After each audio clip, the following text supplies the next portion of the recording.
கம்பராஜபுரம். எங்க ஏரிக்கு வந்து தூர் வாரணும். 3 ஏரிக்கு இது தூர் வாரல. தூர் வாரினாங்க சரி கிடையாது.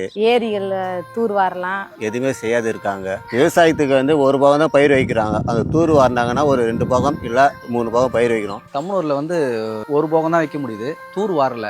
இதெல்லாம் வந்து சரியான முறையில பார்த்தா 2 போகம் பயிர் வைக்கலாம். ஊர்ல பஸ் ஸ்டாண்ட் இல்ல. காவாந்தண்டலம் எங்க ஊர் பேரு. ஹாஸ்பிட்டல் போறதுனால ரொம்ப தூரம் போறதா இருக்குது. இங்க இருந்து எதனா ஒரு அடிப்பட்டாலோ ஒரு ஹாஸ்பிட்டலுக்கு வசதி போனோம் வாலாஜாபாத்துக்கு தான் போய் ஆகணும். வெள்ளப்போகத்தில் இருக்கிறோம், விவசாயம் பண்ணுறோம்.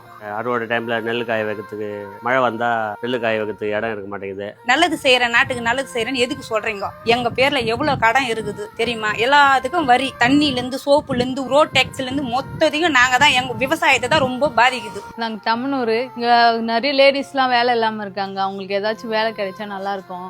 100 நாள் வேலைக்கு வந்தா கூட 50 நாள் தான் செய்யறாங்க, 50 நாள் கிடையாது. இது வரைக்கும் நாங்க 150 நாள் வேலை செஞ்சதே கிடையாது. எப்பயாவது தான் வேலை வருது, ஒரு 6 மாசத்துக்கு ஒரு வாட்டி தான். பைசாவும் சரியாவும் வரதும் இல்ல.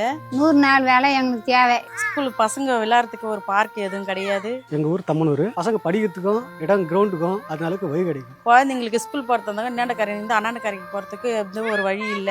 பன்னி தொல்லை அதிகமாக இருக்குது. காட்டு பன்னிகள் வந்து வயலை வந்து சீரழிக்குது. இதனால பெரிய இழப்பு வந்து இந்த விவசாயத்தில் நெல் பயிரில் இருக்குது. இந்த தண்ணியும் பாய்ச்சத்துக்கு போற அளவுக்கு வழி இல்லாம இருக்கு. கொஞ்சம் இதை வந்து சீரமைச்சு இதை தூர்வாரி அது தண்ணி வெளியே போற அளவுக்கு வழி காட்டினாங்கன்னா இதுக்கு ஒரு தீர்வாக இருக்கும். அது இல்லாம பஸ் வசதி வேணும் எங்க ஊருக்கு.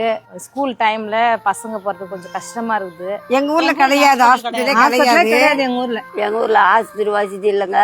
ரொம்ப தொழில் போனோம், கிலோமீட்டர் நடக்க முடியாத கெடுக்கிறோம். ஃபர்ஸ்ட் ஆஃப் ஓட்டு வந்து கேட்க வராங்க, அதோட சரி அவ்வளவுதான். அதுக்கப்புறம் அந்த 5 ஆண்டு முடிஞ்சு அடுத்த 5 ஆண்டு வரும்போது தான் ஓட்டை வந்து கேட்க வராங்களாண்டி, அடுத்தவங்க குறைய வந்து கேட்கறதுக்கு யாரும் வரதில்ல. ஓட்டு கேட்க வராங்களே கண்டி அதுக்கு முன்னாடி அவ்வளவு தான் சொன்னாங்க தான், எதுவுமே செய்யல. ஓட்டு கேக்குறாங்க, செய்யறோம்னு சொல்றாங்க, ஒண்ணுமே செய்யல. வரோம், மாற்றம் வரணும். விஜய் வராரு, நல்லா செய்வாருன்னு பாக்குறேன். நல்லது செய்யறேன்னு சொல்லி வந்திருக்காரு. விஜய் சாருக்கு தான் எங்களோட ஓட்டு. விஜய் வந்தா நல்லா தான் இருக்கும். விஜய்க்கு தான் ஓட்டு போடலான்னு இருக்கோம் அந்த வாட்டி நாங்க. விஜய்க்கு ஓட்டு போடுறோம். இது வரைக்கும் வந்தவங்களே எதுவும் செய்யல. இவர் வந்தா செய்வாரு. அவருக்கு தான் நாங்க வாய்ப்பு கொடுக்குறோம், அவருக்கு தான் நாங்க செய்வோம். விஜய்க்கு தான் என் சப்போர்ட், ஃபுல் அண்ட் ஃபுல். என் நெஞ்சில் குடியிருக்கும் உத்திரமேரூர் தொகுதி மக்களே, ஓட்டிங் மிஷினில் நீங்கள் ஓட்டு போட போகிறீங்க அப்படின்னா அந்த ஓட்டிங் மிஷின் இருக்கும்ல, அதில் 5வது இடத்துல 5th பிளேஸில் ஜே முனிரத்தினம் அவரோட பேர் இருக்கோ. நம்மளோட வெற்றி சின்னம் விசில் சின்னம் இருக்கோ.